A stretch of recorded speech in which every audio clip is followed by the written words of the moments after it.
اب یہ تو گویا کہ قرض تھا کہ جو ہم نے سابقہ 2 نشستیں جن میں کہ بحث ہوئی تھی ایمان اور اسلام کے فرق کی، اس کا ادا کیا ہے۔ اب آگے چلیے،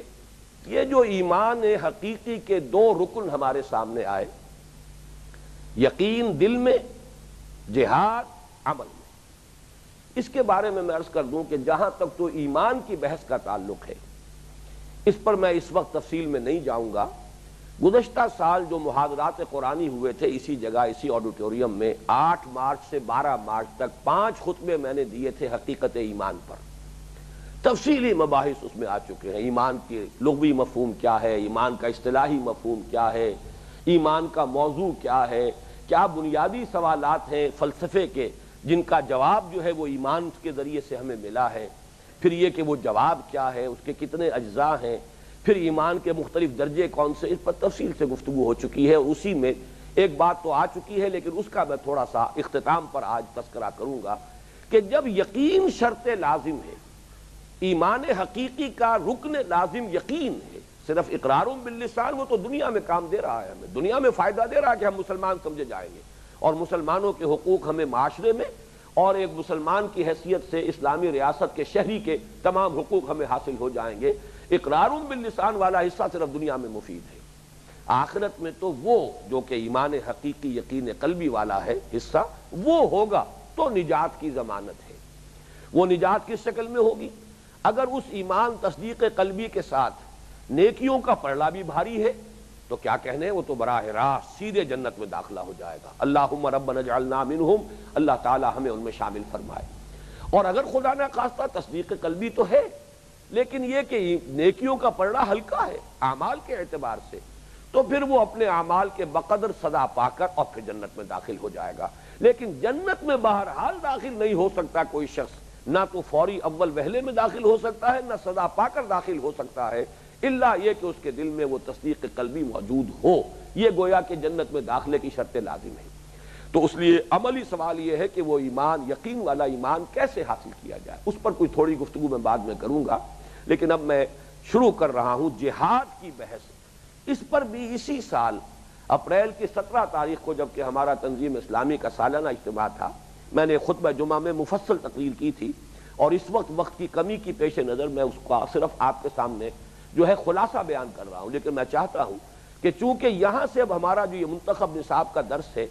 اصل میں بقیہ تینوں حصے جو ہیں وہ یوں سمجھیے کہ جہاد ہی کے مباحث پر مشتمل ہے، لہذا لازم ہے کہ اس منتخب نصاب میں اب چوتھے حصے کا پہلا درس ہوگا جو انشاءاللہ تعالی 1 جنوری سن 93 کو ہوگا، وہ سورہ حج کا آخری رکوع ہے، جس کا پہلا حصہ بہت اعلیٰ فلسفیانہ مباحث پر مشتمل ہے، اور پھر اس کے بعد دوسرا حصہ جو ہے عملی پہلو جو ہے اس میں جہاد کی حیثیت سے بحث شروع ہو جائے گی، اور پھر سورہ صف ہے جو کل کی کل جہاد اور قتال پر ہے، پوری سورہ مبارکہ اور جامع ترین صورت ہے جہاد اور قتال کے موضوع پر قرآن حکیم کی مختصر صورتوں میں سے۔ تو یہ چونکہ سارے مباحث آنے ہیں لہذا یہاں ضروری ہے کہ جہاد کے بارے میں کچھ بنیادی باتیں یہاں پر ہم نوٹ کر لیں۔ سب سے پہلی بات یہ کہ جہاد کے بارے میں 3 مغالطے نوٹ کر لیجئے، یہ ہمارے ہاں صدیوں سے ذہنوں میں راسخ ہو چکے ہیں، اور یہ یوں ہے کہ خشت اول چون حد معمار کج تا سریا می رود دیوار کج، ایک اینٹ کج رکھی گئی، دوسری اس پر رکھی جائے گی، دوسری سیدھی تو ہوگی اس پہلی اینٹ کے مطابق، لیکن بہرحال پہلی ہی ٹیڑھی ہے تو دوسری بھی ٹیڑھی ہوگی، تیسری اور ٹیڑھی ہو جائے گی۔ تو خشت اول چون حد معمار کج، اگر معمار نے پہلی ہی اینٹ ٹیڑھی رکھ دی ہے، تا سریا می رود دیوار کج، اب اس پہلی کے اوپر جو تعمیر ہوتی جائے گی وہ تو پھر جتنی بھی اونچی بلند ہو جائے گی وہ دیوار وہ ٹیڑھی ہوگی۔ تو یہ تینوں در حقیقت ایک دوسرے پر مترتب ہوتے ہیں۔ بنیادی مغالطہ کیا ہے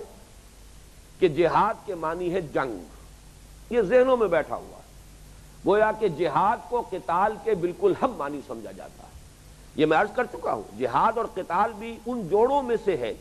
جن میں سے قتال خاص ہے، جہاد عام ہے۔ یقیناً جہاد کی بلند ترین منزل قتال ہے، اور قتال تو لازماً جہاد ہے، لیکن جہاد کی اور بہت سی صورتیں ہیں کہ جو قتال نہیں ہے، گویا کہ جہاد لازماً قتال نہیں ہوتا، اگرچہ قتال لازماً جہاد ہے، قتال خاص ہے، جہاد عام ہے، اور جیسا کہ میں عرض کروں گا یہ بلند ترین منزل پر جا کر جہاد جو ہے قتال بن جاتا ہے۔ اور اسی لیے میں نے عرض کیا کہ جب قرآن حکیم کی 2 اصطلاحات علیحدہ علیحدہ ہیں، اگر تو بالکل یہ کہ معنی ہوتے اسلام کے اور ایمان کے تو یہ علیحدہ اصطلاحات کیوں آتی؟ اسی طریقے سے اگر ایک ہی معنی ہوتے اس کے تو پھر قتال اور جہاد کی دو اصطلاحات کیوں آتی؟ سورہ صف وہ ہے کہ جس میں شروع میں قتال کا ذکر ہے، آخر میں جہاد کا ذکر ہے، ایک ہی صورت میں دونوں کا تذکرہ ہے۔ تو جیسے جہاد فی سبیل اللہ قرآن کی اصطلاح ہے، ایسے ہی قتال فی سبیل اللہ بھی قرآن کی اصطلاح ہے، اور اس کے معنی لازماً جنگ ہے۔ لیکن جہاد لازماً جنگ نہیں ہے، لیکن ہمارے ذہنوں میں بیٹھا ہوا ہے کہ جہاد کے معنی جنگ۔ اس کے اوپر دوسرا ردہ رکھیے، چونکہ جنگ تو ہمیشہ ہوتی نہیں، اور جنگ جو ہے فرض کفایہ ہوتی ہے، ہر وقت تو ہو نہیں رہی۔ ظاہر بات ہے غزوہ بدر کے بعد کچھ تو وقفہ گزرا ہے کہ جس میں جنگ نہیں ہو رہی، پھر غزوہ احد ہو گیا، پھر کچھ وقفہ گزرا ہے کہ جنگ نہیں ہو رہی، تو جنگ تو ہر وقت نہیں ہوتی۔ لہذا وہ گویا کہ جہاد اگر اس کے معنی جنگ کیے جائیں تو گویا یہ کوئی مستقل شے ہے ہی نہیں۔ اور نمبر دو، جنگ جو ہے قتال جو ہے ہمیشہ فرض کفایہ ہوتا ہے۔ فرض کیجئے کہ حضور کوئی ایک بھیجنا چاہتے ہیں مہم، کوئی ایک آپ کسی جگہ پر چھاپا مار دستہ کو بھیجنا چاہتے ہیں، اور آپ نے فرمایا کہ 200 آدمی چاہیے، 200 آدمی نکل آئے تو بقیہ سب کی طرف سے وہ فرض ساقط ہو گیا، اس لیے کہ 200 مانگے گئے تھے، 200 آ گئے، یہ فرض کفایہ ہے۔ جیسے آپ کو معلوم ہے نماز جنازہ فرض کفایہ ہے، اگر کچھ لوگوں نے بھی کسی مسلمان کی نماز جنازہ ادا کر دی ہے تو باقی سب کی طرف سے ادا ہو گئی، اگر کوئی بھی ادا نہیں کرے گا پوری آبادی گناہ گار ہو جائے گی۔ اسی طرح جب جنگ کا مرحلہ آئے تو جتنے لوگوں کی ضرورت ہے اتنی اگر سامنے آ گئے ہیں اتنی تعداد میں، تو گویا کہ باقی سب کی طرف سے بھی انہوں نے فرض کفایہ ادا کر دیا۔ وہ کفایت کرے گا ان سب کے لیے، گویا کہ سب نے فرض ادا کیا ہے، جبکہ ان کی طرف سے اتنے لوگ نکل آئے کہ جتنوں کی ضرورت تھی۔ لیکن اگر کوئی نہیں نکلے گا تو سب گناہ گار ہو جائیں گے۔ بہرحال یہ ہے مفہوم فرض کفایہ کا۔ تو جب ہم نے جہاد کو قتال بنا دیا، جہاد کے اور جنگ کے ہم معنی کر دیا، اور جنگ ہر وقت نہیں لہذا ہمیشہ نہیں جہاد، اور نمبر دو یہ کہ جنگ جو ہے وہ فرض کفایہ ہے، تو گویا کہ جہاد بھی فرض کفایہ ہو گیا۔ اور تیسرا جو ہے دی ورسٹ آف اٹ، جو بدترین صورت بنی ہماری تاریخ میں، مسلمان جب جنگ کرے گویا کہ جہاد کر رہا ہے۔ معاذ اللہ، مسلمان ظالم بھی ہو سکتا ہے، مسلمان کو جابر حکمران جو صرف اپنی حکومت اور اپنے اقتدار کو وسعت دینے کے لیے جنگ کر رہا ہے، کیا یہ جہاد فی سبیل اللہ ہوگا؟ خود فاسق ہے، فاجر ہے،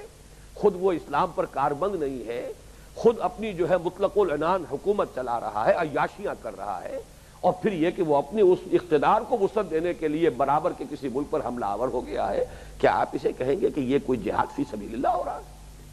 تو گویا کہ تین مغالطے ہوئے، جہاد جنگ ہے، جنگ ہے تو گویا کہ وہ ہمیشہ نہیں ہوتا اور فرض کفایہ ہے، اور تیسرے یہ کہ مسلمان جب بھی جنگ کرے گویا کہ وہ جہاد فی سبیل اللہ ہو رہا ہے۔ یہ تینوں مغالطے ہیں کہ جنہوں نے ہمارے تصور کو بھی کج کر دیا اور جہاد کے لفظ کو بدنام کر دیا، اور اس وقت یہ ہو رہا ہے دنیا میں، اس صدی میں خاص طور پر یہ جہاد کا لفظ جو ہے مختلف چیزوں پر اس کا اطلاق کر کے اس جہاد کی مقدس اصطلاح کو بدنام کیا جا رہا ہے۔ میں ذرا بعد میں اس کے بارے میں آپ کے سامنے وضاحت بھی پیش کروں گا، لیکن اس وقت پہلی میری گفتگو کا پہلا حصہ مکمل ہوا کہ جہاد فی سبیل اللہ کے بارے میں یہ تین مغالطوں کو نوٹ کر لیں، جبکہ ہم یہ دیکھ رہے ہیں کہ آیت بتا رہی ہے کہ ایمان اور جہاد لازم و ملزوم ہے، ایمان ہے ہی نہیں جہاد کے بغیر، تو یہ تو گویا کہ ایک دائمی شے ہے، ایک مستقل شے ہے، مومن کو ہر آن ہر حال جہاد کرنا ہے، اس لیے کہ کسی بھی وقت وہ افورڈ نہیں کر سکتا کوئی لمحہ بھی ایسا ہو کہ وہ ایمان کی نفی اس سے ہو جائے۔ لہذا اگر وہ ایمان کی ڈیفینیشن میں ایک جزو لازم کی حیثیت سے شامل ہے، انما المؤمنون الذین آمنوا باللہ ورسولہ ثم لم یرتابوا وجاہدوا باموالہم وانفسہم فی سبیل اللہ، تو اس کے فرض کفایہ ہونے کا تصور تو غلط ہے۔